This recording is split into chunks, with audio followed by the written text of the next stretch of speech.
All right, welcome back. This is another episode of AnecDotes, and we're here in mine and Owen's home, and we have a guest, Kyle, and we figured we record some anecdotes. And the first of anecdotes is anecdotes that people always want to know about and nobody ever shares, because after parties are something that happens, and people know they happen, but nobody, almost nobody, talks about them.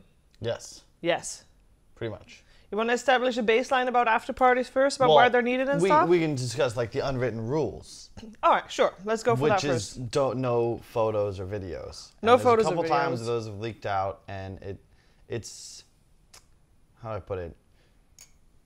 It's never good. It's never good. After parties are not really anything special most of the time, in that it's not like, we don't have peacocks and body shots and a bunch of strippers. It's usually just... We don't? It's just the event.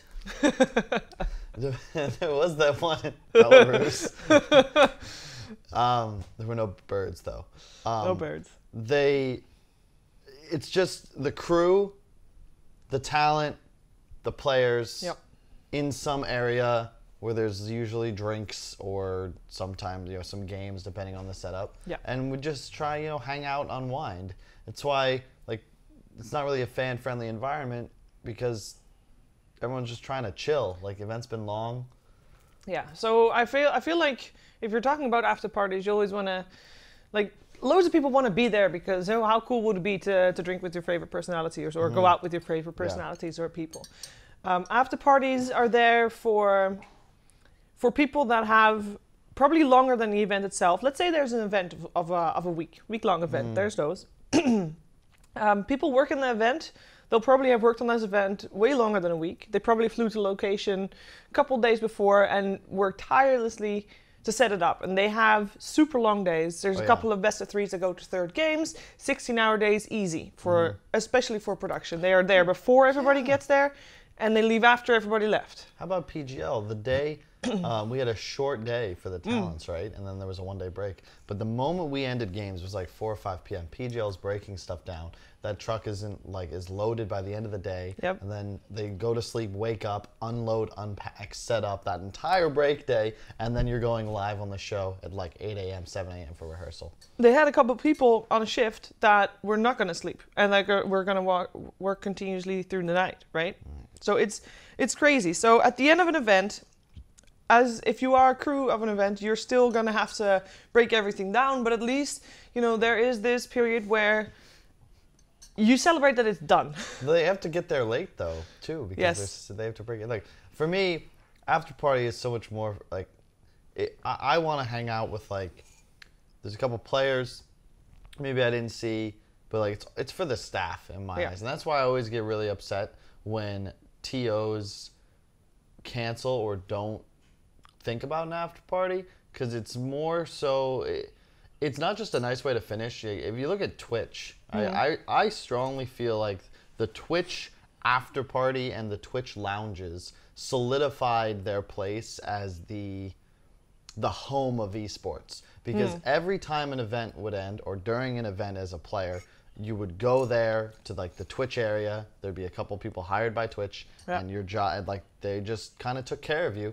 And after parties are big because that's the exclamation mark on an event. That's your final memory. You go home, you sleep, you've packed or you already packed, and you fly out that. And that's the only real chance you have a lot of the time to socialize and connect with everyone that's in your industry, everybody that loves the game like you do. And for people, players and talent alike, that have been on camera the whole week or have been focusing on playing the whole week, it's the you don't have to do anything there. You're not on. You're not going to get recorded. You're not going to get quoted on things you say. You don't have journalists asking for your opinion on stuff. You don't have fans asking for photos or signatures. However fun that can be, at that after party, it's nothing. It's just relaxing. Yeah, and to that point, I think it's more everything you said, but the easy way to make that distinction is that instead of being players or talent or whatever, you're just people. Yeah. If you see,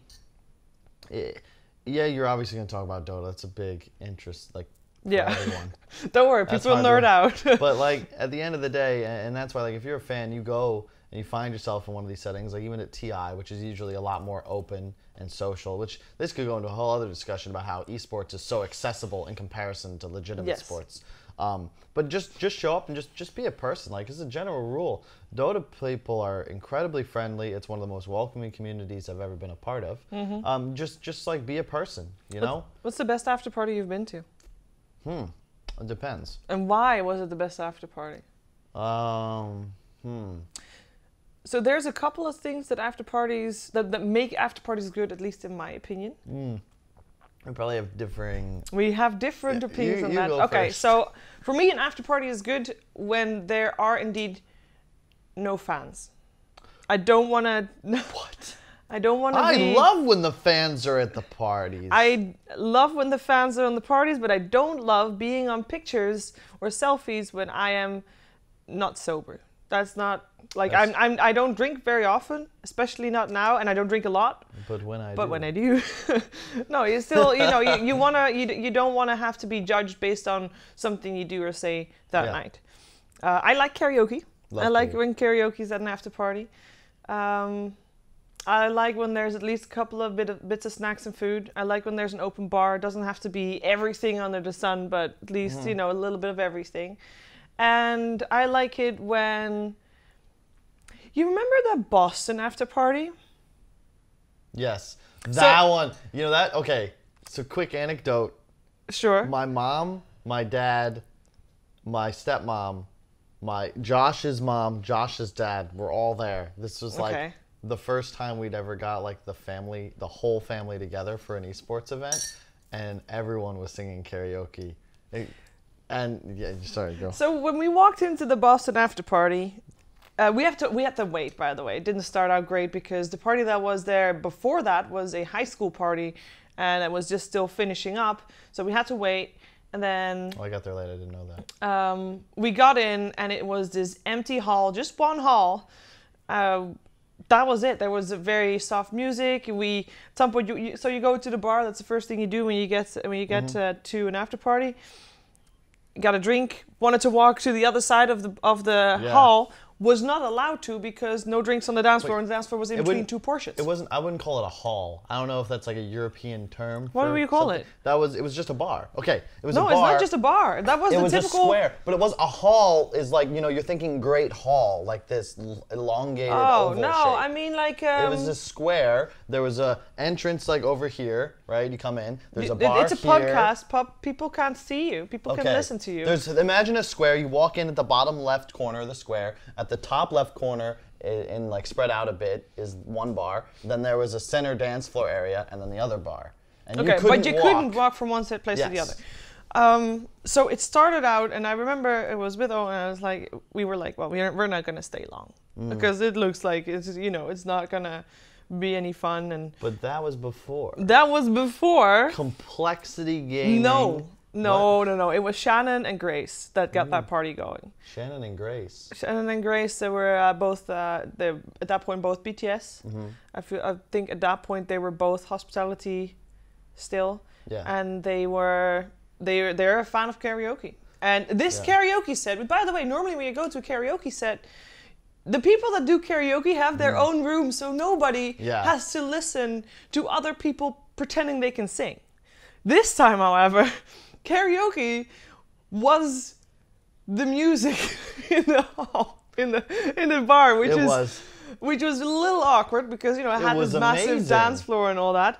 But they got the party started, and it turned out to be really good, and it had everything. It had food, it had snacks, it had karaoke, and it had just people being in a good mood and everybody being there. And it was mostly players and talent and crew, and I don't think I've seen a lot of other people being part of that, but it might have been family members. Well, no, apparently. I definitely. So the creed when I was in Complexity is that we always had the homies. Like we always tried to we were friends with people. We usually try and hang out with anyone we know locally, and just a big network of people. So the family members all had the pass we needed, but then we had met some people. We had to smuggle a bunch in, and now the record for complexity gaming entourage members snuck into, badge traded, extra badges procured, etc., was 17. And that was at the Manila Major. Wasn't there, thank God.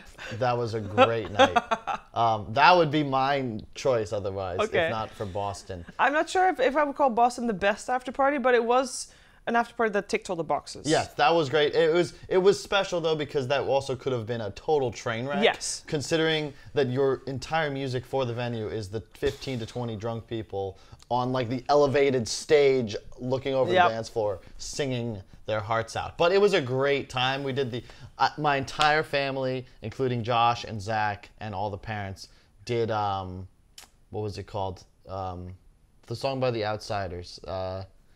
The love, the outside. What the? Oh, I'm gonna be so upset. Here, Phil. Yeah, Phil. Quick. Okay. I remember that after party. I went singing with Owen karaoke after a while. I think in terms of other good after parties, like this one comes to mind because it ticks all the boxes. The thing is, the most memorable after parties are the parties that are not great. Because I remember, for example, for the longest time. You're Loved by the Outfield. That's what it was. Sorry. You're Loved by the Outfield. What do you mean, sorry? You put your phone away ages ago. Far away. We don't want people to... It's a great song. We sang it terribly, way too high notes. Sorry, that was like the memory of Boston for me. But drinks were top shelf. Did we have to pay for them? No. We didn't. Open bar. After party checklist. Open bar. Well, sorry, I'm gonna go into like this whole spiel. I cut you off. Now go for it. No. Okay, cool. So I was gonna switch to bad ones. Oh no! There's too many good ones. So if you're gonna throw a great party at an esports event, gotta be open bar. Yes. You gotta have 100% agave tequila. I wouldn't mind a luge of some sort, preferably an ice luge, which is a doohickey by which you would pour a drink in here and it would roll down and then come out here. Yeah, let's also have an ice sculpture and a popcorn machine and a cotton candy machine. Okay, you're right. It's a little OD. Snacks, open bar, need a dance floor, but this is key, and this is also important for you all at home who maybe want to throw some sort of event, even if it's just a house party. You gotta have layers. You gotta have segments, okay? Much like this couch. You don't want a scenario where your entire party is one loud room with like loud music. Like that's the worst thing. When you talk about bad after parties is when the music is way too loud and it's like, well, how do we escape? You got to be able to switch the environment. Which, by the way, in the Boston after party, you couldn't really do that. Correct, but the environment was so good it worked, and that's why it was okay. And it worked out because rather than having the layers in different rooms, there were layers in the evening. Because there was a layer with loud music, people dancing. There was a bar layer, and then there was a karaoke layer, and everybody kind of followed the stages of the party in that case. Exactly. Yeah. And it's a really good point, because what happens when at times, like, you'll literally just go outside, there'll be like 300 people smoking, just because that's the only place you can get like some space. As an example, the TI after party, which there were also a lot of fans. That was a good night. This one? The most recent one. First off, they had DJ Jazzy Jeff on the turntables, which blew the minds of a few of my generation of Americans that were there. Right.